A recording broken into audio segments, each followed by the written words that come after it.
Muna ang gingaw sa ako, so, automatically, murag mahambong ka, kaya wala cure. According to doctors, genetics and environment are the main reasons.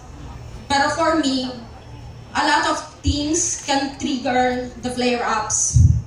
And number one, for me, is the stress. Especially kung, kasi very emotional ko eh.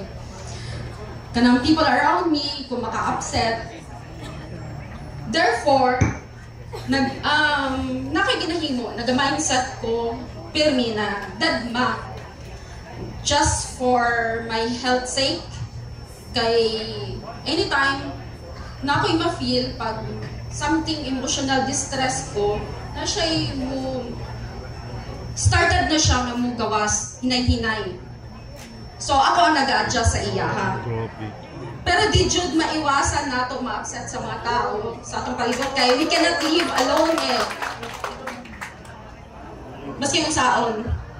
Prior sa akong sakit, my kind of lifestyle are very lively, likes to roam around. I mean, na-jud ko'y time para mo-socialize.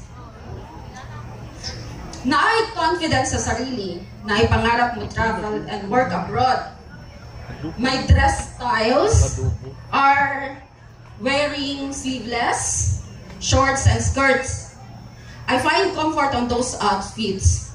Walay sagabal dali suoton. I would like to mention po na this store was first started during my work stay in Dubai year 2010. Having a psoriasis is not an easy life to live on. Murag na ay 360 degrees na turn na hitabo sa akong life. I have to give up my work abroad, and there are lots of struggles that no one can understand except those people who has it, or maybe the doctors. But the rest of them, you felt that they judge you, or like you need to do more explanations to be understood. There are moments in your life that you will feel so low, alone, and depressed. Losing your confidence, you felt hopeless. There are times you have severe anxiety, and you need to hide yourself. Karang di ka ganahan mo ato ba ang tao. So all of that are the agonies of having a sore. I have tried different remedies, treatments, supplements, went to the dermatologist, name it. Maski pagani traditional healer, ako anang gitistingan. And I also get hospitalized because of my illness. Kaya akong sore naga-advance. Please refer to third picture. Dito nga side yata. Meaning po, nag-level up na siya. Dati, skin manifestation lang, mild symptoms. Karon, nanay kalintura, nakatry ko nga, year 2023 I think, nagkalintura ko, overall inflammation. Muna na siya ka ng third peak and this. Nagtanan dyan siya. From toe to head, tanggal. At this moment of my life, anything that offers me hope for healing and makalma ako ang sore, I definitely grab it. Frustrated, depressed, yes I am.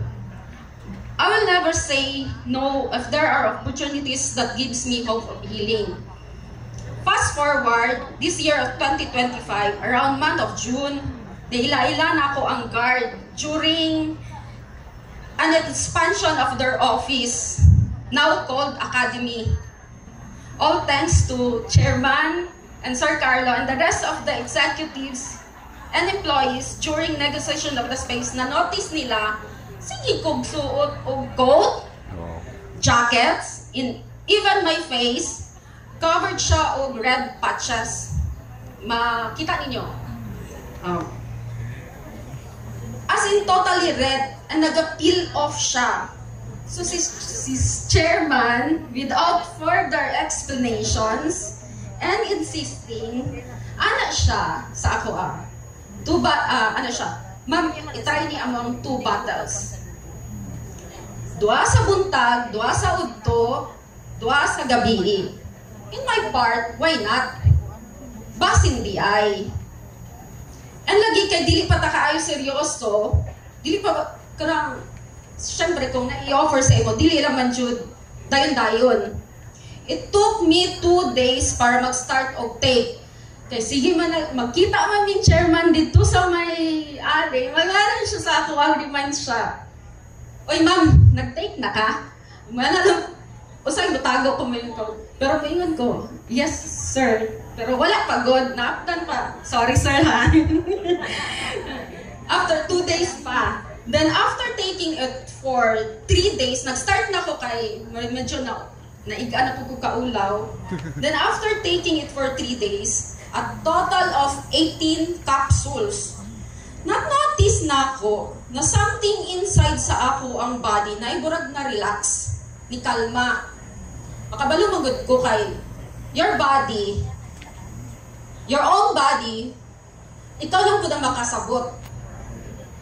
And I understand my body, kung naay something wrong, mag-react jud siya. O something na mo okay siya, ako rin na kasabot, ana. And so my skin slowly nag-fade ang red patches. Makatulog kog tarong, makabawas ko smoothly and regularly na dati-rati lisud jud na. So na-motivate ko. Murag, matagaan ko, murag okay siya. So, gitake na ko siya religiously as per advice ni chairman until na fully healed siya. One day, naka-wear na ko og short sleeves. Wow. And until now, although wala pa sa point na skirts and short pants na level, pero very thankful ko, naka-rest kog suot sa mga sinina na basking init kaayo, mapugos kog suot para lang itago ako mga pula-pula sa skin. And in my case, or at this moment of my life, dili ko pwede mag-lie about effectivity sa isa ka product. Kaya tungod mismo, mga tao manggod, baski hindi na ko muingon sa mga tao gud makakita sa ako. Sila, as people surrounds me, muingon na sila, ngano na ayaw imo pula-pula, ano siya. Makita dahil nila ba in their naked eye. So dako akong pasalamat kina chairman and the rest of the executives na for this product. And I am hoping and praying na unta kung unsa siya ka-effective sa akua, unta pod sa inyuha, makatabang siya sa inyuha mga gipambati. By the way, dili po siya pwede undangon. For me dili siya pwede undangon i-take kay mo, kasi mahilig ko mag-test eh. I tried kasi na nag-lower dose ko kay na okay siya tong previous month. So, naghinay po siya, karon nagawas siya gamay balik. So, balik na po ko og take karon og 6 capsules. 2 sa buntag, 2 sa udto, 2 sa gabi. So, naglaylo na po siya. So, therefore, ako maingon, it must be included na sa atong daily life routine na yun, ang gut guard. So, that's all. Thank you. And God bless us all. Thank you, Miss Mary Grace.